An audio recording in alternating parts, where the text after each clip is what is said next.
ওয়ালাইকুম রহমতুল্লাহ। আজকে কথা বলবো ইস্তেখারার মাধ্যমে সমস্যা নির্ধারণ, অর্থাৎ ইস্তেখারার মাধ্যমে জিন জাদুর পেশেন্টদের প্রবলেম ফাইন্ড আউট করা। তো প্রথমত আমরা বিষয়টা বুঝি না, ইস্তেখারা আসলে কি। ইস্তেখারা হচ্ছে যে আপনি কোনো একটা বৈধ বিষয়, অর্থাৎ যেটা আল্লাহ সুবহানাহু ওয়া তাআলা বৈধ করেছেন, এমন কোনো বিষয়ে যখন আপনি সিদ্ধান্তহীনতায় ভুগবেন বা এই বিষয়টা আপনার জন্য উত্তম কিনা এটা যাচাই করবেন, তখন 2 রাকাত নামাজ পড়ে আল্লাহ সুবহানাহু ওয়া তাআলার ইস্তেখারার দোয়া করা যে আল্লাহ যদি এটা ভালো হয় তাহলে এটার প্রতি আমার অন্তর ঝুঁকাইয়া দেন, যদি ভালো না হয় এর চাইতে উত্তম ব্যবস্থা করেন। এই যে একটা প্রসেস, এটাকে ইস্তেখারা বলা হয়। ঠিক আছে।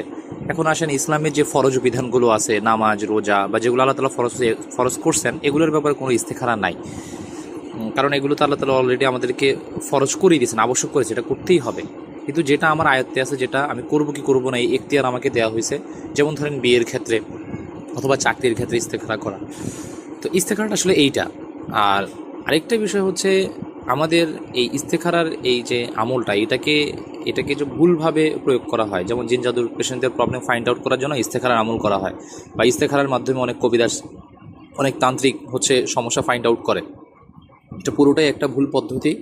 এটা কোনোভাবেই শরিয়াসম্মত পদ্ধতি না জিন জাদুর সমস্যা ফাইন্ড আউট করার জন্য। এটা একেবারেই ভোগাস একটা পদ্ধতি। ইস্তেখারার মাধ্যমে আসলে একজন মানুষ তার জীবন চলার পথে কোন জিনিসটা তার জন্য ভালো হবে খারাপ হবে সেটা নির্ধারণ করার জন্যই মূলত ইস্তেখারাটা। এই হচ্ছে আলটিমেট ইস্তেখারার আমলের যে উদ্দেশ্য, এটাই হচ্ছে আসলে উদ্দেশ্য।